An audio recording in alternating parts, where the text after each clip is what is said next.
And I think that that's my struggle as a parent is, in line what you just said, is to manage my expectation to see them taking control of their lives, what you just meant, because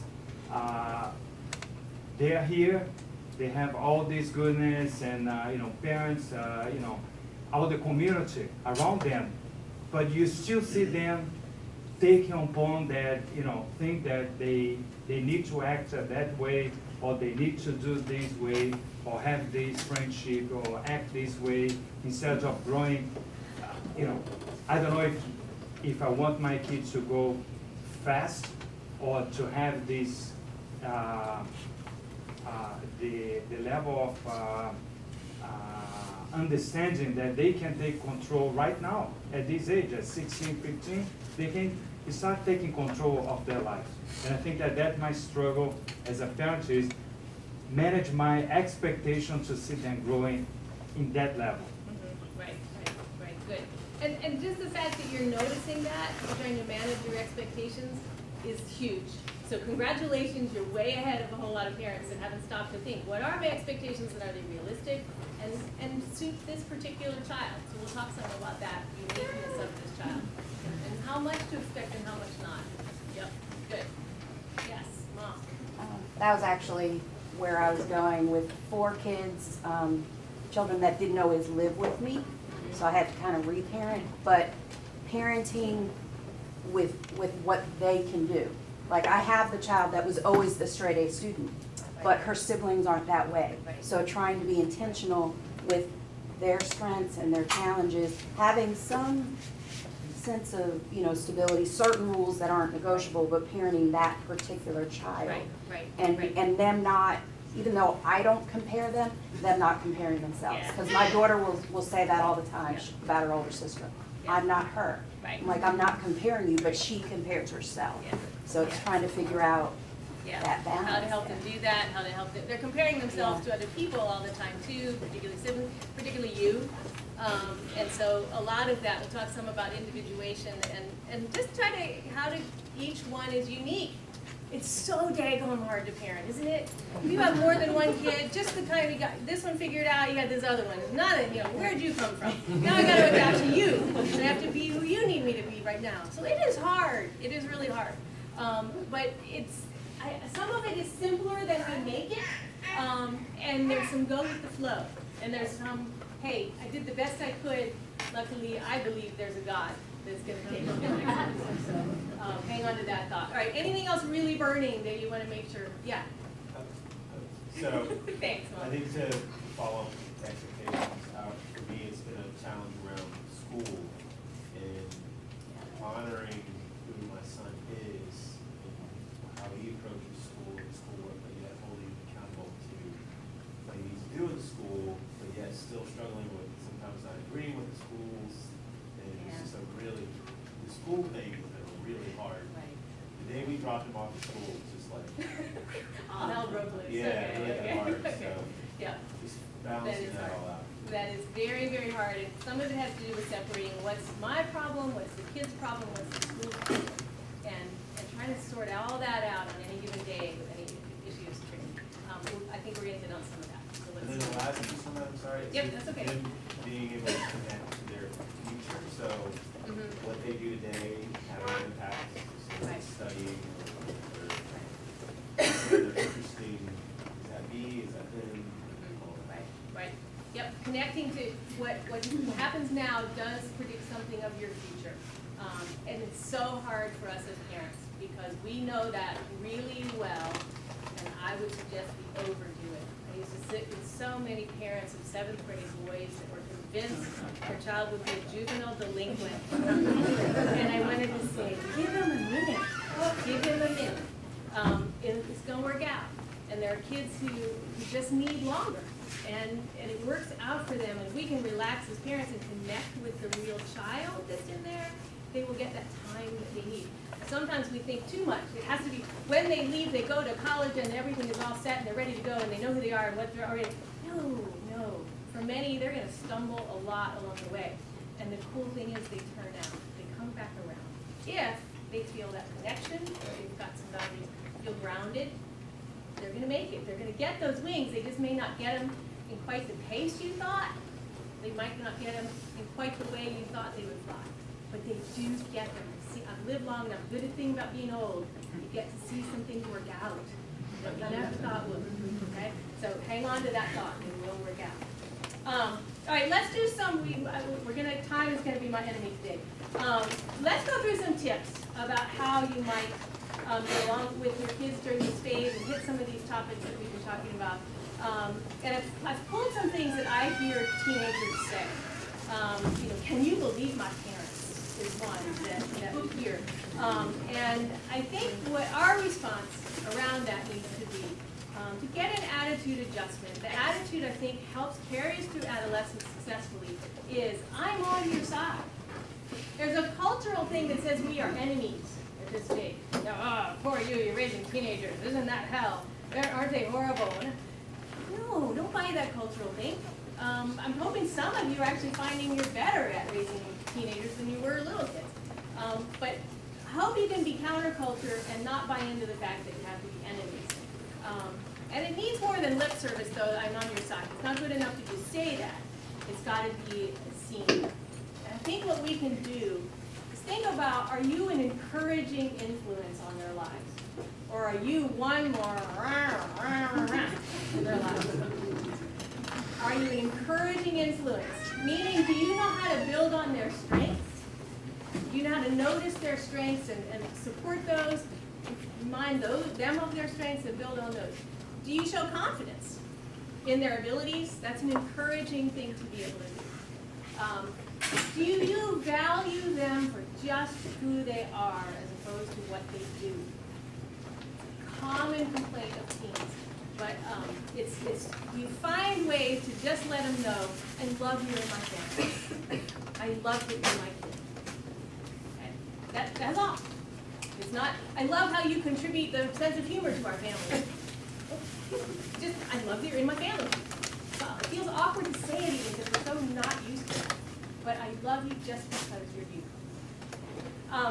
And that whole thing of stimulating independence is a very encouraging thing to be doing at this stage. Finding just the right balance of here's some independence I want to give you, and finding opportunities to give you that independence and stimulating your ability to accept that and take it. That's an encouraging thing. So I'm not talking here about sweet praise. Oh, you're so good at that. Oh, you look so good. It's not that kind of praise that comes along with getting a trophy for just showing up at practice. It is genuine encouragement that we're talking about. Compliments are a part of that. They're encouraging kind of compliments. Okay. There's a saying here at PFO: don't underestimate the power of celebrations. I think that's a great motto in the family. Don't underestimate the power of this. Celebrate some little things, little successes, and that goes a long way in a family. Doesn't have to be a long, drawn-out thing. Doesn't have to be in public so they get all embarrassed. But find some ways to celebrate. I think the other thing is when I think about this is, think about being respectful. Don't abuse your power in some of this kind of stuff to put kids down with that power. And we'll get back to that a little bit with some other things. But so it's being interested in their world. I know with that social media stuff, it's hard to be interested when you don't even get exposed to their world because it's all right here. But be interested in their world in gentle kind of ways, even those things you don't like. I'll be with you. Video games, I really don't care. It's hard for me to care. But if my kid likes that, I've got to find a way to care and be interested in them. Okay? I'm really interested in you, so I want to know something about what you're interested in. Okay? Don't fake it that you love these video games. I love you, so I want to understand more about what it is you love. Okay? Try to understand that their priorities are hugely different from ours. I've done some fun exercises with kids over here, parents over here. What are your priorities for your kids? Kids, what are your priorities in the world? Nothing matters. Okay? And I think that's where we get tangled up. And come on, what do you mean you're not working in the school stuff? You got to get these college applications done. You got to get in. You got to get this done. My priority is she going to say yes if I ask her to go out with me? That's my top priority. I can't deal with that stuff. So recognizing the difference in our priorities is huge in that. I'm on your side. I understand your priorities and what that's saying. Appreciate their struggles and those things that we know they struggle with. Appreciate those. Honor those. Okay. Some of that is hard because of this next one. They will do the, I am not you. Okay, I don't want to be around you. I'm not you. I don't want to be, don't walk with me. Don't you, if you haven't, you've had these experiences, I know. They all do this. Can't remember the time I wore a name tag in my daughter's school, and she said, you can't wear that. No, no, you're my mother. I'm proud of you that we're in these names. So, the notion we want to do here is what they're trying to tell you in that is they're trying to be born. Remember I said it's about birthing. They're trying to get their self. This is the phase, the fancy psychological word is individuation. They're trying to become the individual that they were meant to be, okay? Conscious parenting means keeping your feelings about yourself separate from your teens, separate from their actions, separate from their accomplishments. Make sure that your self-worth is not dependent on your team's successes, okay? You can get so tangled up because they won't be able to individuate. In fact, what it means is you're guaranteeing a power struggle. And that child of yours that is most like you, see how hard it's going to be for them to say, I am not you. My oldest daughter, bless her, she acts like me, kind of looks like me, and went around through adolescence with just trying to get herself established. The oldest child has the hardest time separating from parents anyway, and she thinks she's getting there, and somebody says, oh, you're just like your mom. And what does she have to do? She has to rebel even more. So, okay, I'm going to do things Mom would never do. Remember the summer she dyed her hair purple. Beautiful blonde hair. Comes home purple from volleyball camp. Okay. Oh, yeah, because I would never do that. Okay? She was making sure she was not me. Now, I'm lucky that was about the extent of her development. Okay? But when we see kids that are really pushing back, it's often because somebody's telling them, no, you've got to be this way. And they're trying to say, no, I'm going to be me. And I'm going to do exactly what my dad would hate for me to do. He would never. That's individuation, okay? We guarantee a power struggle if we fail to give them the wings to be that unique child. So when you're thinking about expectations and all that kind of stuff, we need to really tune into who is this kid? And what is he or she trying to be? And the good news in adolescence, it's not permanent. It could be who they're trying to be right now, and they got to test that out a little bit. You can give them feedback on that, but you don't have to go to battle about it, okay, and overworry it. It's a good time to get your life together. It's a good time to make sure that you're not living through your kids. It's time to release that. Make sure that you are getting your emotional basket filled somewhere else so that you have things other than your child to fill your emotional needs, okay? It's also a really good time if there is an absent parent, try to find a way to get that parent back in the picture and out of the woodwork. Be present. There's the parent that's not there, there's less connectivity, there's a heightened sense of reactivity around that parent because there's just less opportunity to get feedback from that parent. So keep that in mind during this phase. Okay, how about this one? Teenagers. You listen to them at play and out in the world, and you say, hey, watch this! Usually something scary is about to happen, okay? What's happening with them is they're getting a need met. Do you all know this? We all have goals to all of our, there's some folks who would say all behavior is goal driven. And it's driven around these 4 goals. For teens, we'll add a 5th one.